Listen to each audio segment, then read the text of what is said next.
Hey everyone, welcome back to the Hollow Ranger. Before we begin, let me know in the comments where you're watching from and what time it is for you right now. I'm a Yellowstone Ranger. We never talk about the closed valley. The last time I drove past the Beckler River trailhead, there was a family parked in the pullout with a map spread across their hood. Father, mother, 2 kids. They were pointing toward the southwest corner of the park, tracing something with their fingers. I pulled over without thinking, rolled my window down, and told them the road was washed out ahead. Told them to try the Fairy Falls Trail instead. Nice day hike, good for kids. They thanked me and drove off. There was no washout. The road was fine. I sat in my truck for almost 10 minutes after they left, hands on the wheel, trying to understand why I'd just done that. I've been a law enforcement ranger at Yellowstone for 11 years. I don't lie to visitors. I don't redirect people without reason. But when I saw them pointing toward that section of the map, something in my chest went cold and I was talking before I even made a decision. That was 8 months ago. I haven't been back to that trailhead since. But I think about it almost every day. And I think about what happened in the summer and fall of 2019. And I think about why none of us talk about it, not officially, not even to each other anymore. My name is Colton Mercer. I'm 41. I've been stationed in Yellowstone since 2013, assigned primarily to the Beckler district in the park's remote southwest corner. If you visited Yellowstone, you've probably never been anywhere near where I work. 90% of visitors stay within a mile of the road. They see Old Faithful, they see the Grand Prismatic, they take their photos and leave. The southwest corner is different. It's backcountry, 60, 70 miles from the nearest entrance. No cell service, limited radio coverage, some of the most isolated terrain in the lower 48. I requested that assignment. After 12 years in the Army, 4 deployments, 2 to Afghanistan, I wanted distance. I wanted silence. I wanted a place where the biggest problem was a lost hiker or a bison jam. Yellowstone gave me that. For 6 years, it gave me exactly that. Then in June of 2019, they closed Ridgeline Valley. I need to be careful about how I tell this. Not because I'm worried about legal consequences. I've already lost everything that could be taken from me professionally. I was pushed into early separation in 2021 under a workforce restructuring that applied to exactly one person. I'm telling this because I spent 4 years convincing myself I misunderstood what happened. That I was tired. That I let my background make me paranoid. That there were explanations I simply didn't have clearance to receive. But 3 weeks ago, I received a package at my home in Bozeman. No return address. Inside was a single USB drive and a photocopy of an incident report I filed in September 2019. A report I was told had been lost during a database migration. The photocopy had my original language intact, including the 4 paragraphs that were removed before the final version was archived. Paragraphs I was told I had agreed to remove. I never agreed to remove them. Someone kept a copy. Someone wanted me to know they kept a copy.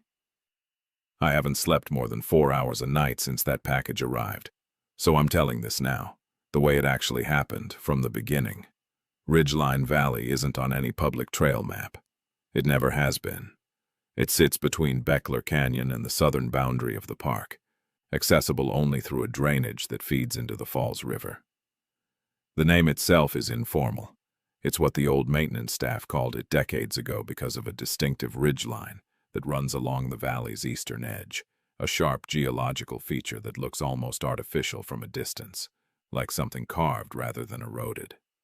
In my first 6 years at Beckler, I entered Ridgeline Valley exactly twice. Once during a search and rescue operation in 2015 for an overdue backpacker who turned up safe on the wrong trail. Once during a routine boundary patrol in 2017. Both times the valley struck me as unremarkable. Dense lodgepole forest, a narrow creek, rocky terrain. Hard to access, easy to ignore. On June 14, 2019, District Ranger Patricia Vaughn called me into her office at the Beckler station. Pat had been my supervisor for 3 years, former wildlife biologist, calm, precise, not prone to drama. I respected her more than almost anyone I'd worked with. She told me that Ridgeline Valley was being temporarily closed to all staff access. She said the closure was related to a geological monitoring project being conducted in cooperation with the USGS. She said it would last through the end of summer. She said I should update my patrol routes to exclude the drainage access point and redirect any backcountry hikers who might wander in that direction. I asked if there was a safety concern. She said no, just equipment sensitivity. They didn't want foot traffic near their instruments. I asked if I'd be getting documentation for the closure. She said it would come through the system within a week. It never did. I didn't think much of it at first. Yellowstone has over 10,000 hydrothermal features. The USGS monitors dozens of them with seismic equipment, tilt meters, gas sensors. Temporary closures happen. Usually they come with paperwork, signage, maybe a briefing from the science team. But the Beckler district is so remote and so lightly staffed that things fall through the cracks. I figured the documentation was delayed. I adjusted my patrol routes. I moved on. 3 weeks later, on July 5th, I was running a solo patrol along the Beckler River Trail when I encountered 2 men I didn't recognize carrying equipment up the drainage toward Ridgeline Valley. They were wearing civilian clothes, no NPS uniforms, no USGS badges. They had heavy packs and what looked like hard-sided cases, the kind you'd use for sensitive electronics.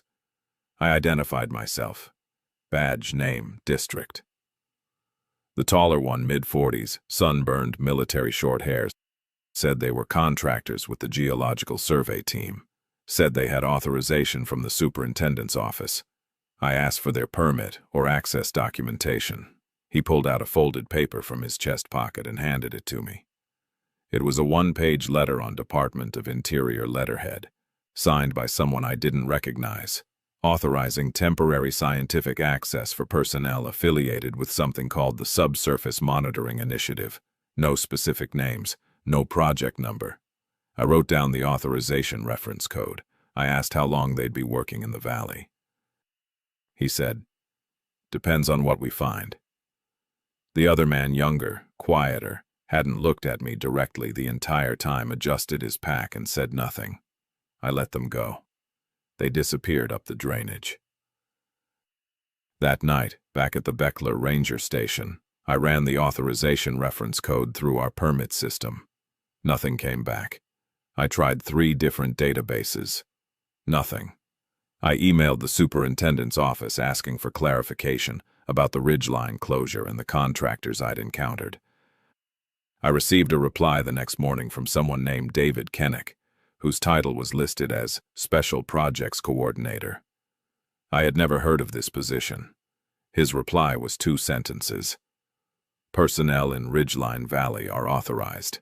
No further action required on your part. I printed that email. I still have it. Over the next 3 weeks, I saw vehicles I didn't recognize on the access roads near Beckler at least 4 more times. Always the same type white government plates, no agency markings. Twice I saw them at night when I was returning late from backcountry patrols. They were heading south, toward the park boundary, toward Ridgeline. On July 28th, I ran into Jake Haldine at the Old Faithful station during a district meeting. Jake was a backcountry ranger who'd been at Yellowstone longer than almost anyone, 22 years. He worked the Thorofar district, which is even more remote than Beckler. He and I had a good relationship. We'd done winter patrols together, trusted each other.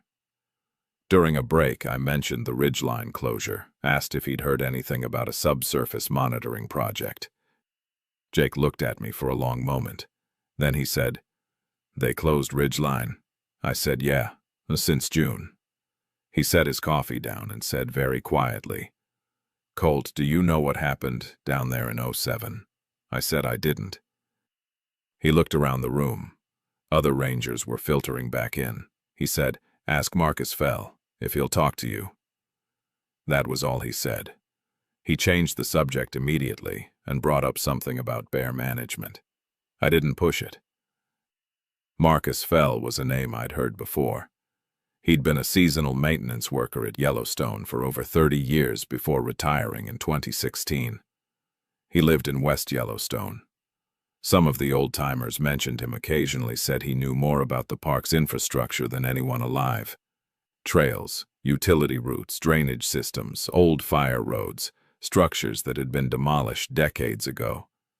If it existed in Yellowstone at any point in the last 50 years, Marcus Fell knew about it. It took me 2 weeks to get his phone number. I called him on a Sunday evening in mid-August. When I told him who I was and that Jake had suggested I reach out, there was a long silence. Then he said, "You're the one working Beckler now." I said, "Yes." "You been in the valley?" I said, "Not since the closure." Another silence. Then, "Good. Don't." I asked him what happened in 2007. He said, "I'm not talking about this on the phone, son." We arranged to meet in person. He suggested a diner in West Yellowstone, a Tuesday morning early. When I arrived, he was already there. 70s, lean, hands like rope. He was drinking black coffee and watching the door. Marcus didn't waste time. He told me that in September 2007, a maintenance crew was sent into Ridgeline Valley to clear a drainage culvert that had been backing up and flooding a service road on the park's southern boundary. 3-man crew. Routine job. They drove in from the south access, which was still open to vehicles at that time. They never completed the work order. One of the crew members, a man named Dale Torrance, walked out of the valley alone 2 days later. He was found on the boundary road at 4 a.m., walking south, away from the park, wearing no shoes. His feet were destroyed. He was hypothermic, dehydrated, and initially nonverbal. The other 2 crew members were never found. I asked what happened to Torrance. Marcus said Torrance was transported to Eastern Idaho Regional Medical Center. He was there for 11 days. When he was finally interviewed by park investigators, he couldn't give a coherent account of what happened. He kept referring to the sound and the structure. When pressed for details, he became agitated to the point of requiring sedation. I asked what structure. Marcus looked at me over his coffee. "That's what I've been asking for 17 years. He told me that after the 2007 incident, the south vehicle access to Ridgeline Valley was permanently closed. The road was barricaded and allowed to deteriorate. No official explanation was given to staff. The 2 missing maintenance workers, Hector Padilla and Russell Brink, were listed as missing, presumed deceased, in a report that attributed their disappearance to an undetermined accident in remote terrain. Marcus said he read that report. He said it was 6 pages long and contained almost no information. He said that before 2007, he had personally been in Ridgeline Valley dozens of times over 3 decades of maintenance work. "There's nothing there," he said. "That's what bothered me. There's nothing there that should have caused any of that." I asked him if he'd ever seen a structure in the valley. He hesitated. Then he said, "There's a foundation, east side, near the ridgeline, old, maybe CCC era, maybe earlier. Looks like it was a small building once and there's nothing left but the outline. I always figured it was a line shack or a fire cache from the 30s. He paused. But Dale Torrance wasn't talking about a foundation, he was talking about something else. I asked if he'd spoken to Torrance after the incident. Tried. Once in 2009. He was living in Idaho Falls. I drove down there. He wouldn't open the door. He talked to me through it for about 2 minutes. Then he told me to leave and never come back. What did he say? Marcus looked at his hands. He said, "They went down. I didn't." That's all he'd say. They went down. I didn't. I drove back to Beckler that afternoon with a feeling I hadn't had since my second deployment. That feeling of knowing that the situation you're in is larger than what you can see. That the information you have is not the information you need. That someone above you knows more and has decided you don't need to know it. For the next week, I followed my adjusted patrol routes. I stayed away from Ridgeline Valley. I told myself it wasn't my business. The USGS or whoever they were had authorization. The closure was above my pay grade. People disappear in national parks. It's tragic, but it happens. The backcountry is dangerous. Bears, hypothermia, falls, rivers. But I kept thinking about Dale Torrance. They went down. I didn't. Down where?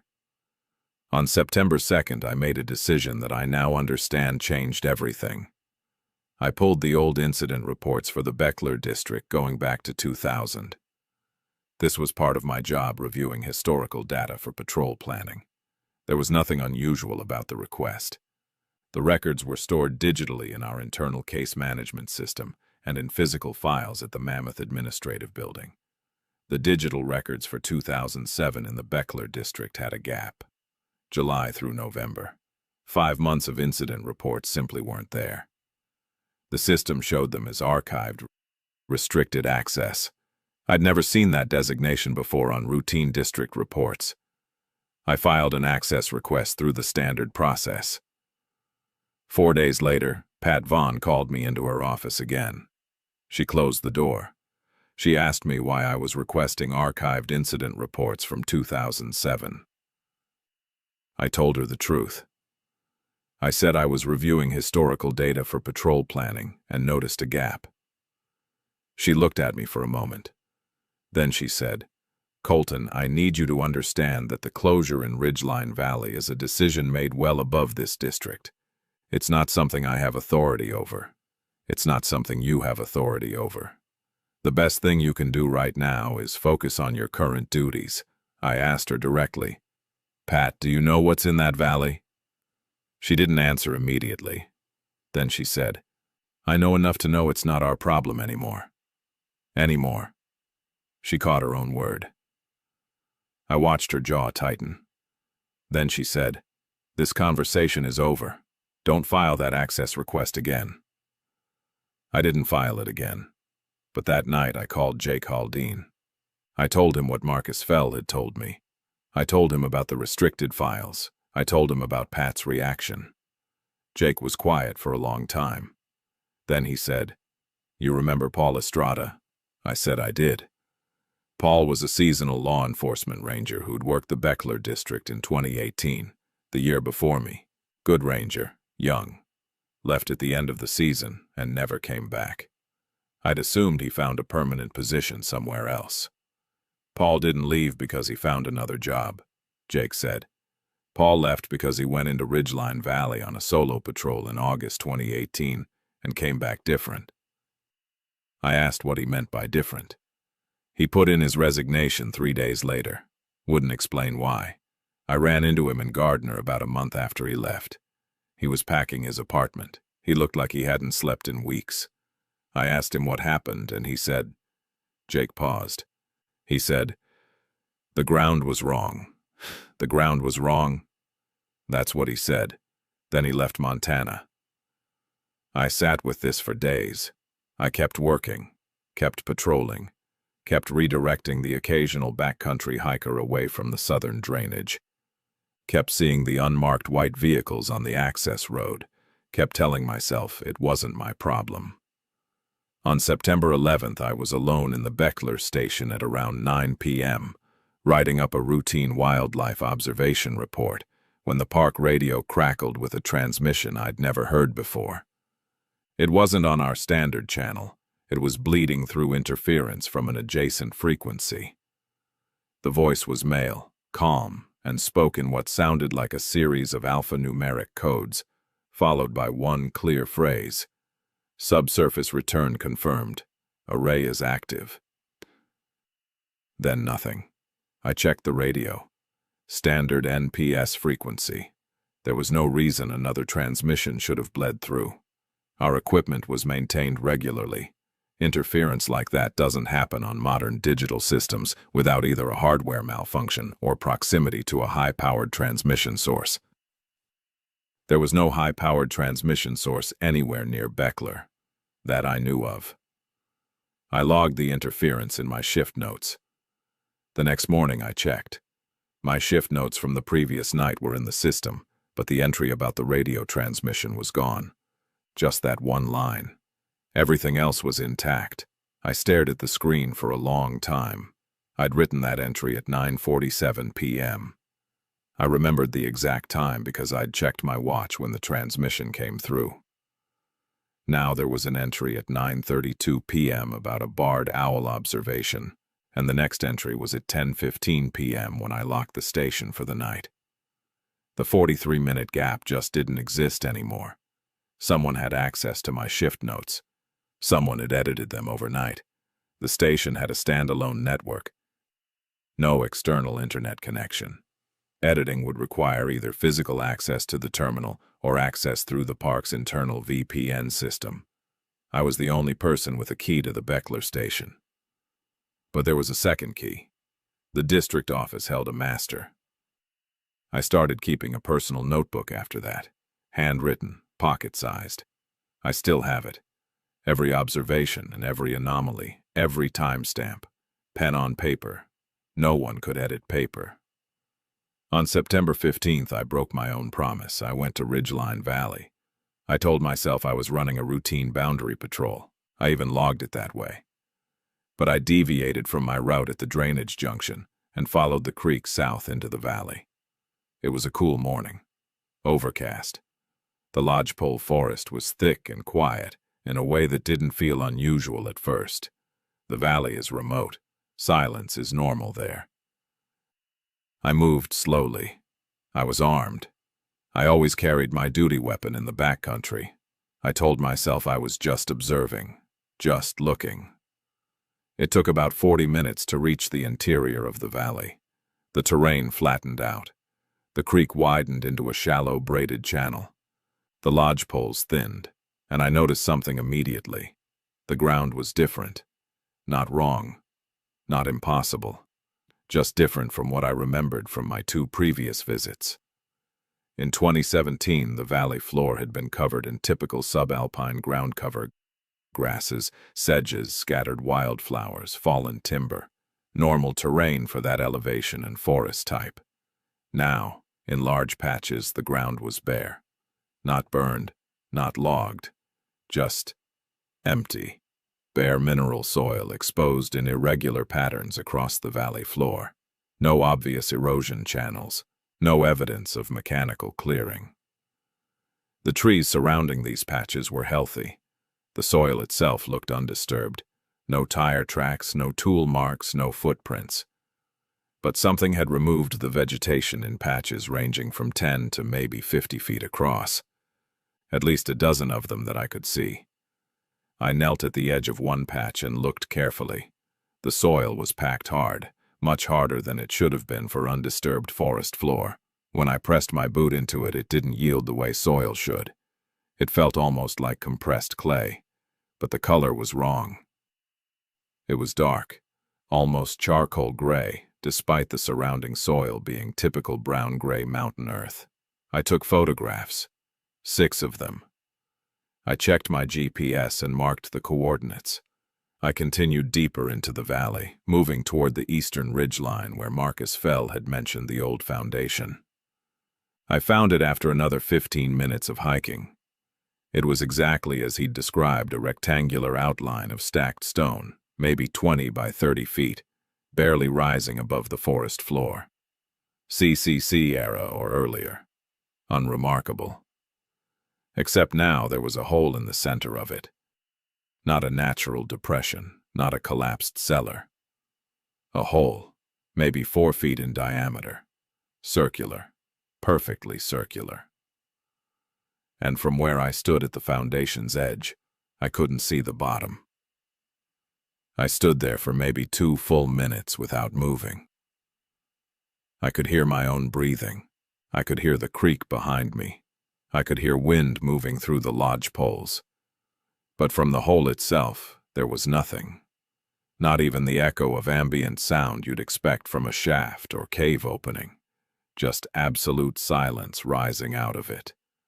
I did not approach the hole. This was not a conscious decision driven by clear reasoning. My body simply would not move toward it. The same instinct that kept me alive in Helmand province, the feeling that precedes an IED, the wrong silence before an ambush locked my legs in place. I backed away. I returned to the creek. I followed it north, out of the valley, back to my patrol route. By the time I reached my truck, my hands were shaking. I sat in the cab for 20 minutes before I could drive. That night, I examined my photographs. They showed the bare patches clearly. They showed the foundation. But the 3 photographs I had taken of the hole appeared corrupted. All 3. Dark frames with faint vertical striping, like a digital artifact. My camera was working fine. The other 3 photos were perfect. I'm not a paranoid person. My military training taught me to separate observation from interpretation. I know what adrenaline does to perception. I know what fatigue does to memory. I know what isolation does to judgment. But something was in that valley that shouldn't be. Something underground. Something people had gone into and hadn't come back from. Something that was now being monitored by people with no names, no proper identification, and the authority to edit government computer systems overnight. I started researching. Not through park channels I'd learned that was monitored. I used public libraries in Bozeman and West Yellowstone on my days off. I searched for Subsurface Monitoring Initiative. Nothing. I searched for David Kennick, the Special Projects Coordinator who'd emailed me. Nothing. Not a single reference anywhere. No LinkedIn. No published papers. No government directory listing. I searched for Dale Torrance. I found him. Or rather, I found an obituary. Dale Torrance died in March 2014 in Idaho Falls. He was 57. Cause of death wasn't listed. No survivors mentioned except a sister in Oregon. The obituary was 4 sentences long. I searched for Hector Padilla and Russell Brink, the 2 maintenance workers who disappeared in 2007. Nothing beyond their names in a database of missing persons.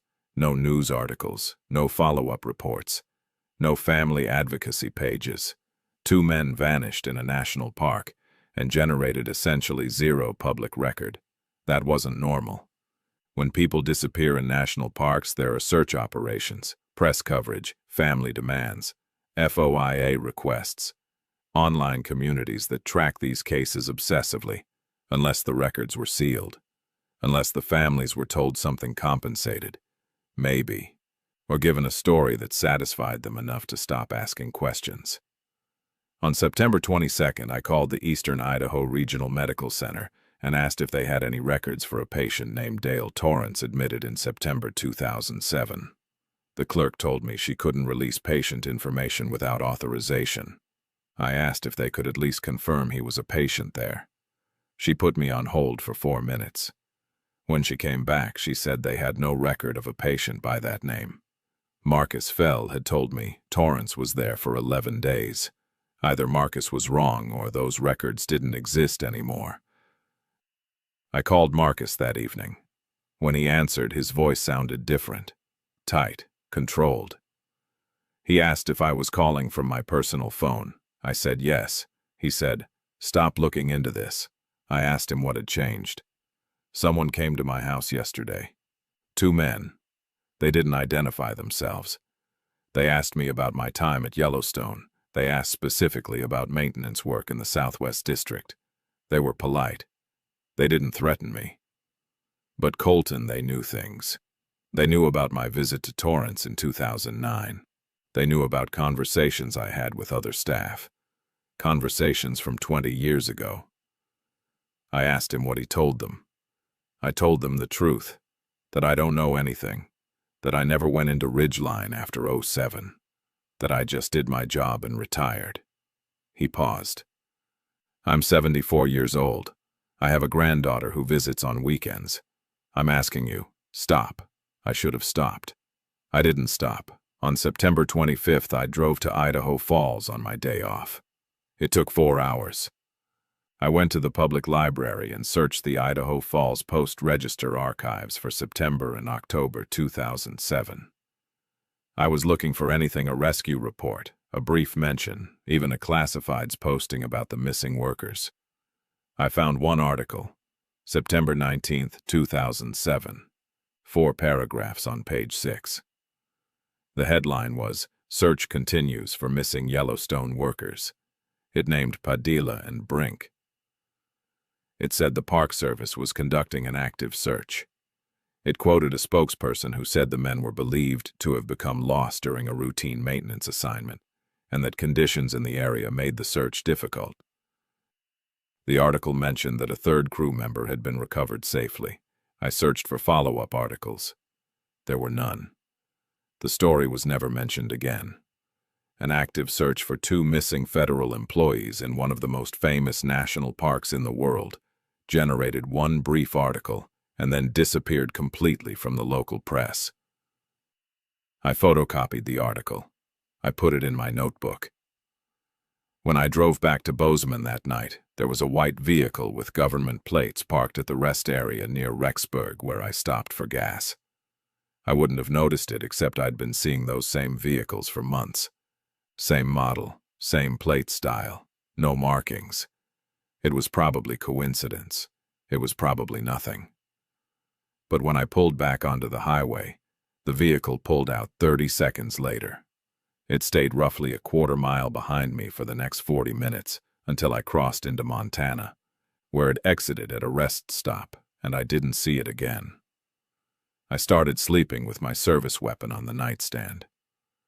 On October 1st, I returned to the Beckler station for my normal rotation. Everything seemed routine. I checked my shift notes untouched since my last entry. I reviewed the week's reports from the other rangers covering my off days, standard wildlife observations, visitor contacts, trail conditions. Then I noticed something.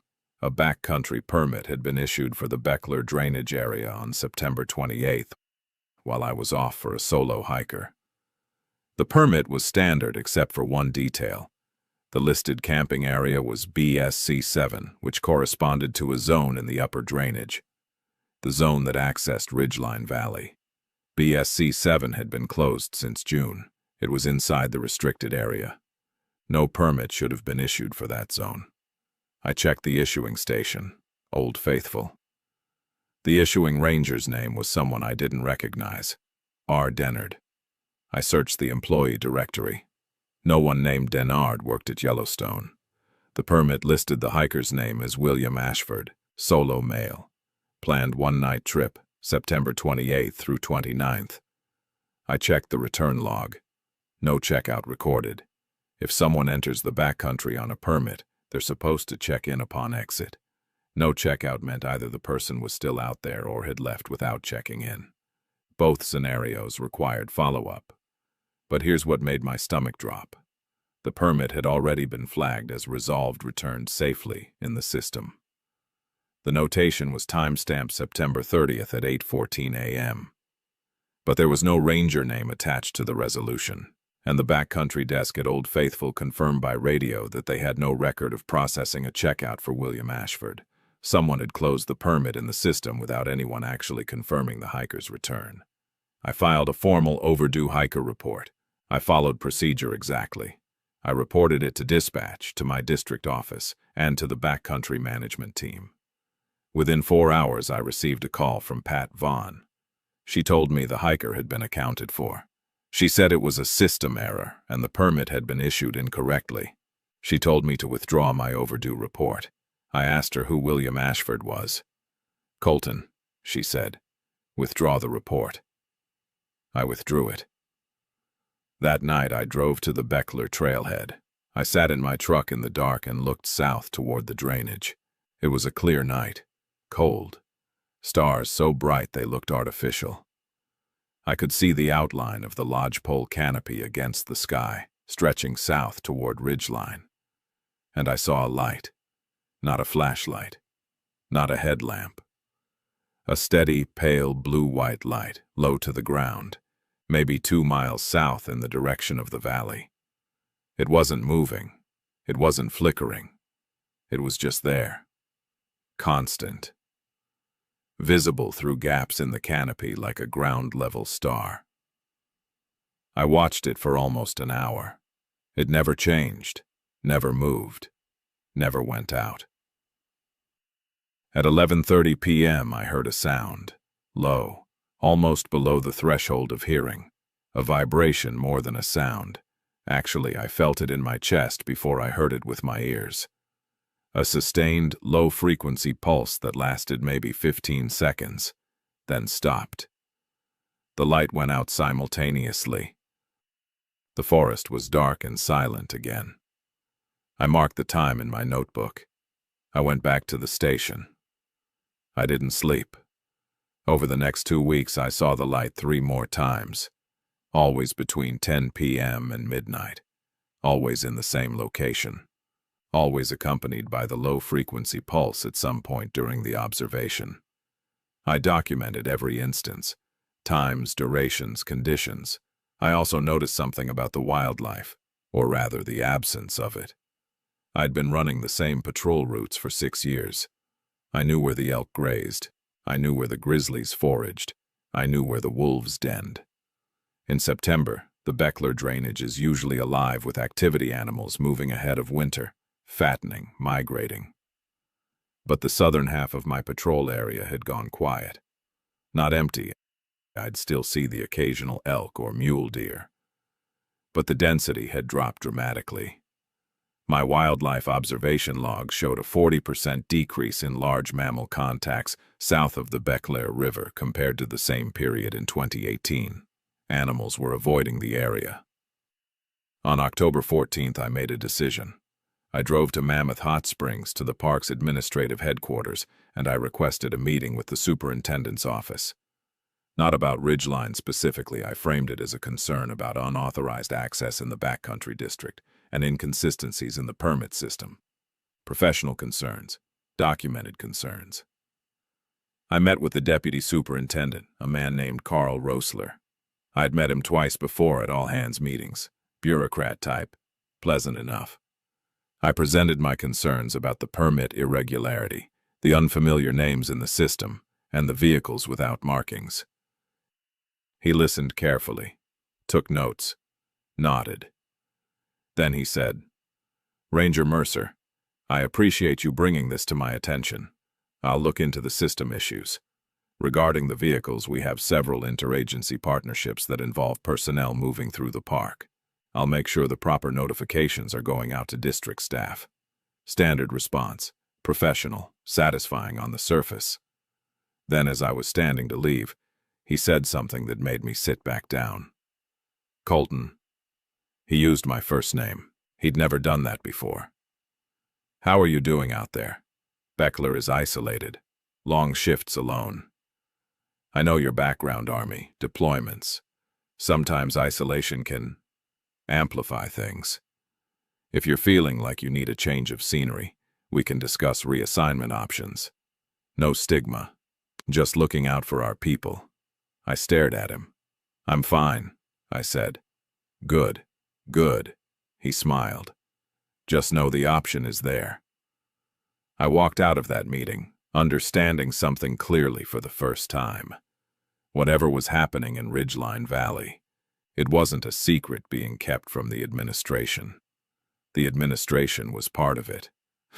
The suggestion that I was psychologically fragile, that my military background made me prone to paranoid thinking, was preemptive. If I pushed harder, that would become the narrative. Unstable Ranger. PTSD. Seeing things that aren't there. It was a clean box. And I'd just been shown exactly how they'd put me in it. I drove back to Beckler in silence. I didn't call anyone. I didn't write anything down. I just drove and thought about what I was willing to lose. The answer came faster than I expected. On October 19th, 5 days later, a hiker came into the Beckler Ranger Station at 7:15 a.m. Young woman, late 20s, solo backpacker. Her name was Erin Lasco. She was visibly upset. Not panicked, but controlled in the way people are when they're trying to hold it together in front of someone official. She told me she'd been camping at a backcountry site in the Beckler Meadows, legal, permitted, nowhere near the closure area. She said she'd woken up at approximately 3 a.m. to a sound she described as a hum you feel in your teeth. She said it lasted about 20 seconds. When it stopped, she unzipped her tent and looked south. She said she saw lights in the forest. Not flashlights. Not headlamps. Steady lights. Multiple. Arranged in what she described as a line, like they were marking something. She said she was scared, but decided to stay in her tent and leave at first light, which is what she did. Then she said something that made me grip the edge of my desk. I hiked out this morning on the same trail I came in on. But about a mile from here, I passed a section of trail that wasn't there yesterday. There's a new trail marker, a post. It wasn't there 24 hours ago. I know because I photographed everything on the way in. The marker wasn't in my photos from yesterday. I asked her to show me the photos. She pulled out her phone. She'd taken careful photos of each trail junction on her way in smart solo hiker habit. She swiped to a photo from 2 days earlier. A clear trail junction, wooden post on the right, forest on the left. Standard Beckler Trail. Then she showed me a photo from this morning. Same junction, same angle. But now there were 2 posts. The second one was about 30 feet south of the first, at the start of what appeared to be a faint footpath heading south, toward the drainage, toward Ridgeline Valley. The post had no markings, no trail name, no distance indicator, just a plain wooden post, the kind the Park Service uses to mark official trails but without any of the signage. I told her I'd check it out. I thanked her. I told her she did the right thing by reporting it. I gave her my card. After she left, I sat at my desk for 15 minutes. Then I got in my truck and drove to the trail junction she'd described. The post was there. New wood. Recently set. No markings.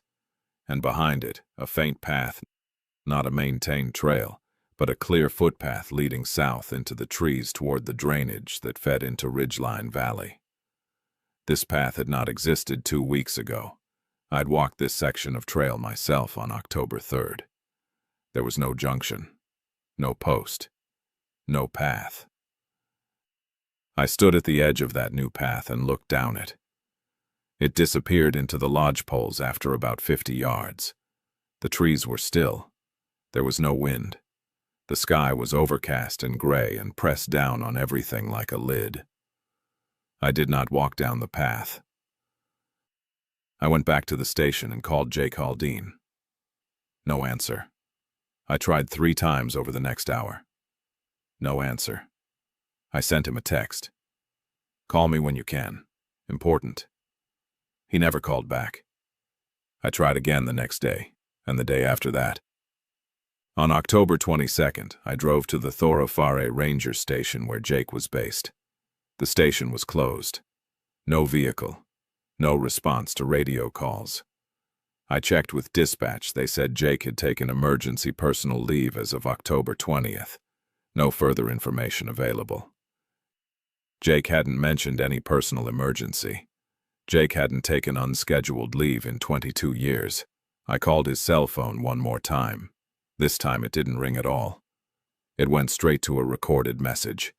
The number you have reached is no longer in service. That evening, I did something I'm not proud of. I accessed the internal employee directory and looked up Jake's emergency contact information. His listed emergency contact was his ex-wife, Carol, in Livingston. I called her. Carol told me she hadn't spoken to Jake in 3 years. She didn't know anything about personal leave. She said, "Is he okay?" And I heard genuine concern in her voice. I told her I was sure he was fine. I said it was probably just a miscommunication. But I wasn't sure he was fine. I wasn't sure at all. October moved toward November. The days shortened. Snow started falling at elevation. The backcountry season was winding down. Fewer visitors, fewer permits. The park was emptying out the way it does every fall, the silence deepening. The light in the south appeared less frequently. Now I only saw it once more, on October 29th, and it was dimmer than before. The low-frequency pulse continued intermittently. I'd feel it at odd hours, 2 a.m., 4 a.m., sometimes midday. Always brief, always sourceless. The trail post was still there. The path was still there. But something about it had changed. The path seemed slightly wider each time I checked, as if more feet had traveled it. The vegetation along its edges was pressed down further, but I never saw anyone on it. Never saw footprints that I could clearly identify. On November 3rd, Pat Vaughn informed me that the ridgeline closure would be extended through winter. She said it was routine winter conditions made the area hazardous and the monitoring equipment needed protection from snow load. She said it casually, like it was nothing. I nodded. I said, okay. Then she said, Colton, there's going to be some seasonal restructuring. We're reducing staff at Beckler for the winter rotation. You're being reassigned to Tower Roosevelt for November through March. I'd never been reassigned mid-year in 11 years of service. Tower Roosevelt was on the other side of the park, 40 miles from Beckler, heavily trafficked, heavily staffed, the opposite of isolated. They were moving me. Who's covering Beckler? I asked. We're reducing to unmanned status for the winter. Periodic patrols from Old Faithful District. You're leaving the station empty? Budget considerations. She didn't look at me. Unmanned. No one would be there to observe. No one would be there to report. No one would be there to ask questions. I packed my things from the Beckler station on November 7th. I took everything personal. I took my notebook. I took the printed email from David Kennick. I took the photocopied article from Idaho Falls. I took the USB backup I'd made of my shift notes before they were edited. As I was loading the last box into my truck, I looked south one final time. The sky was heavy and gray. Snow was coming.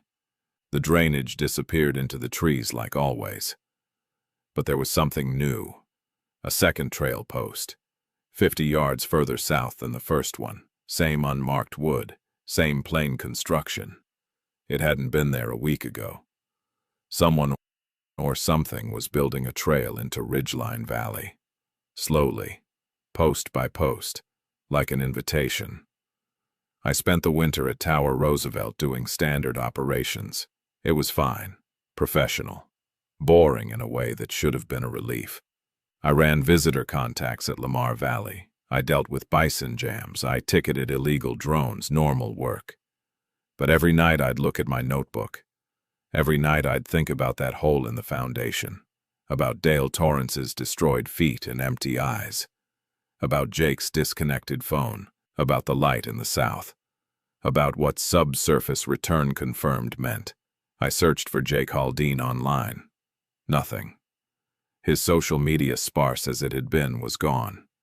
His name appeared in a few old Yellowstone news releases from years past, but nothing recent. No obituary. No missing person report. Just absence. In February, I drove to Livingston and spoke to Carol again. She told me a man had come to her door in December. She couldn't remember the exact date, asking about Jake. Plain clothes, no badge, polite. He said he was a friend from work. He asked if she knew where Jake was staying. She said she told him the truth. She didn't know. Did he leave a name? I asked. Kennick, she said. David Kennick. I felt the floor shift under me. In March, I returned to my Beckler rotation. The station had been empty for 4 months. Everything was intact, clean, orderly. Nothing seemed disturbed. But outside, looking south, the trail posts were gone. Both of them. The path was gone. The vegetation at the junction had grown back impossibly fast for a Montana winter. There was no evidence a path had ever been there. I drove to the junction and got out. I walked the area carefully. I took photos. There was nothing. No post holes, no compressed ground, no cut branches. Nothing. Either the posts and path had never existed, or they'd been removed so completely that no trace remained. I checked my earlier photographs on my camera. The files were corrupted. Every single photo I'd taken south of the Beclear River between September and November 2019. Corrupted, unrecoverable. Gray frames with vertical striping, but my notebook was intact. My handwritten entries, my timestamps, my GPS coordinates. They couldn't edit paper. I worked the 2020 season at Beclear in something like a fugue state. I did my job. I ran my patrols. I avoided the southern drainage. The closure remained in effect. I saw the unmarked vehicles occasionally less frequently than before. The light never appeared again, at least not when I was watching. The low-frequency pulse occurred maybe 3 or 4 times between April and September. Always brief. I didn't investigate. I didn't ask questions. I didn't call Marcus Fell. I didn't try to find Jake. I just worked. And waited. In January 2021, I received a letter from the park's Human Resources Office informing me that my position was being eliminated as part of a workforce restructuring initiative. I was offered a separation package. The letter was professional and impersonal. It referenced budget constraints and operational efficiency. I was the only person affected by the restructuring. I accepted the package. I moved to Bozeman. I got a job with a private land management company. Decent work. Good pay. No wilderness. No isolation. No one editing my files or suggesting I was psychologically unstable. For 4 years, I convinced myself I was okay with not knowing. That whatever was under Ridgeline Valley, whatever those men were monitoring, whatever Dale Torrance and 2 others found in 2007, whatever made Jake Haldane disappear, whatever made Paul Estrada flee, was not my responsibility. Then the package arrived. 3 weeks ago. The USB drive. The photocopied incident report with my original language restored the 4 paragraphs that described the hole, the light, the pulse, and the unmarked trail. Paragraphs I was told I'd voluntarily removed. There was one other item in the package I haven't mentioned yet. A photograph, printed on plain paper. Low resolution, like it was taken from a video still. It shows the interior of Ridgeline Valley. The angle is from above elevated, like a drone shot or a high vantage point. The image is dark, shot at night, but there's illumination from below. That same blue-white light I saw from the trailhead. In the photograph, the light is coming from the hole. And around the hole, arranged in a circle, evenly spaced, motionless, are people. Maybe 8 or 9 of them, standing at the edge, looking down. I cannot identify any of them from the image quality, but one of them, on the far left, is wearing what appears to be a National Park Service uniform. On the back of the photograph, in handwriting I don't recognize, is written a single line. They're still going down. I don't know who sent me this package. I don't know what they want me to do with it. I don't know if this is a warning, a confession, or a recruitment. I don't know what's in that hole. I don't know what subsurface return confirmed means, or what kind of return they're talking about. I don't know where Jake Haldane is. I don't know how many people have gone down into whatever is under that valley. I don't know if any of them have come back unchanged. I know only what Dale Torrance said through his apartment door in 2009, which are the same words someone wrote on the back of a photograph in 2024. They went down. Some of them are still going down. And 3 days ago, I received a text from a number I don't recognize. No name, no context, just coordinates. I checked them. They're the exact GPS coordinates of the hole. Followed by one word. Ready? I haven't responded. I haven't slept. And every night now, lying in my apartment in Bozeman, 200 miles from that valley, I feel it. The pulse. Low, subsonic. 15 seconds. Then gone. I feel it in my chest. And it's getting closer.